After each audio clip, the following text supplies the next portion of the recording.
Hey, salut tout le monde, je suis à Bonaventure aujourd'hui. Je suis descendu de Rimouski visiter mon papa et aujourd'hui il me laisse la chance d'aller essayer son tout nouveau Spider. Je crois que c'est un modèle F3T. Alors c'est vraiment une belle machine et puis ben voilà, je suis curieux.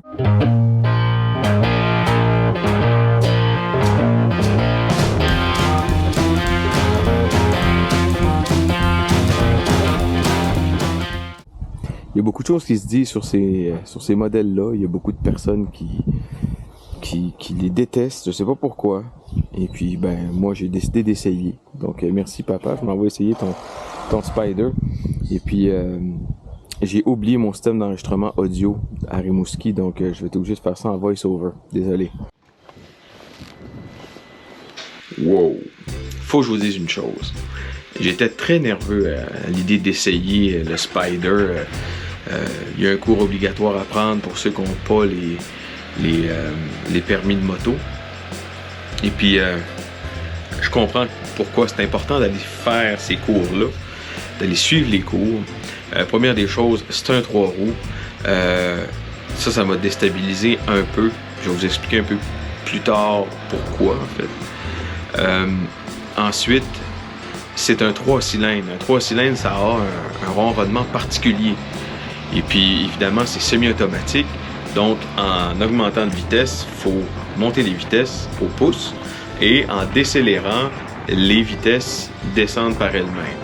On peut le faire au doigt en arrière aussi pour baisser les vitesses au fur et à mesure si on veut utiliser un peu la compression de ces choses-là. C'est un moteur de 1330 cc. Ce qui est quand même un moteur assez gros, mais tu sais, c'est quand même un gros véhicule aussi. 115 forces de moteur à 5250 tours. Donc, c'est un moteur que je me rends compte qu'il faut vraiment pousser pour avoir une réaction. Au niveau du torque, 96 livres de torque à 5000 tours minute. Donc, encore là, le torque arrive tard, comme genre sur ma Indian, mais là c'est autre chose. C'est un V-Twin, 120 livres de torque à 2003, je crois, dans ce coin-là, ou tout près de 3000. Donc le torque arrive plus de bonne heure.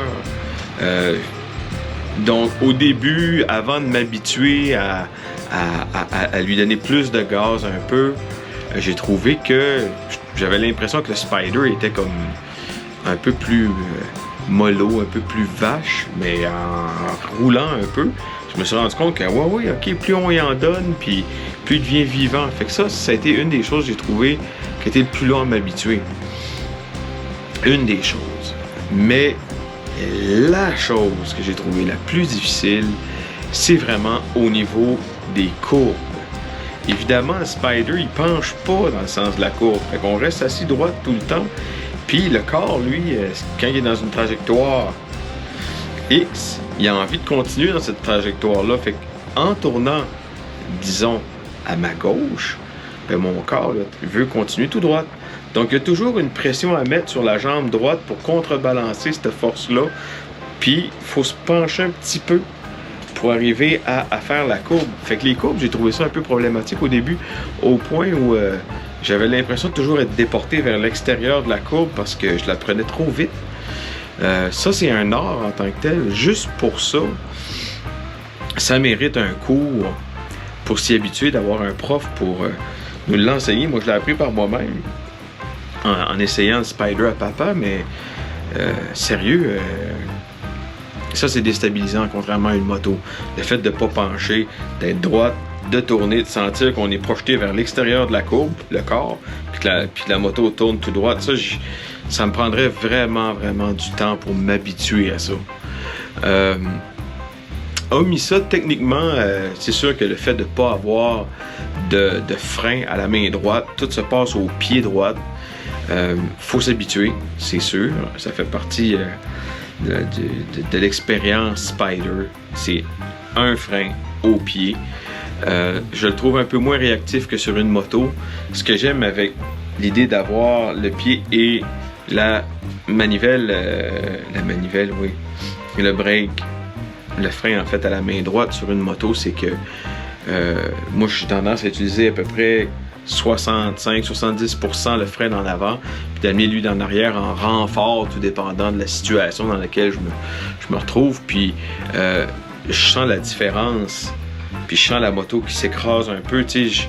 Mais là, c'est pas le cas. Là, en appuyant sur le frein en arrière, on se retrouve à arrêter, mais de ne pas avoir un deuxième frein de plus, je trouve ça déstabilisant un peu. Fait que je me suis retrouvé évidemment à essayer d'appuyer sur le frein dans le beurre, dans le vide, parce que je suis pas habitué.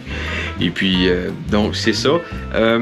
J'ai vu sur le cadran à papa qui faisait du 9 litres au 100. Ça a l'air de coûter cher de gaz, ce bébite-là. Au niveau de la transmission, c'est particulier. Parce qu'évidemment, c'est semi-automatique. Donc, on relâche pas les gaz pour changer de vitesse. On garde une allure d'aller. On continue à tenir la poignée. Puis, on change tout simplement de vitesse. Puis, évidemment, ça fait... tu sais...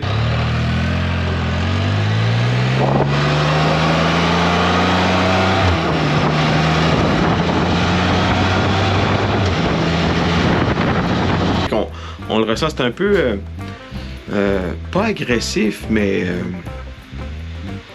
c'est particulier ça aussi. C'est pas aussi naturel que sur une moto où, tu sais, en relâchant la clutch, on peut la courbe de reprise peut être comme adoucie. Tu sais, on n'a pas de jeu, à moins qu'il y ait des options digitales ou tu sais là, électroniques pour changer les reprises. C'est particulier.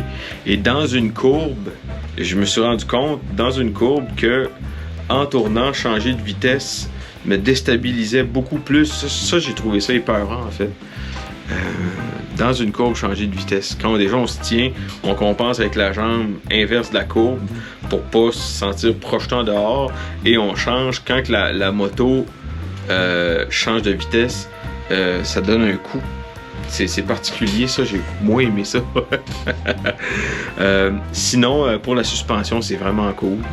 Ça roule super bien. Je comprends beaucoup pourquoi autant de personnes s'en achètent. Ça te demande, c'est comme un cheval fou un peu que faut que tu dises c'est toi qui le boss. Trouves-tu?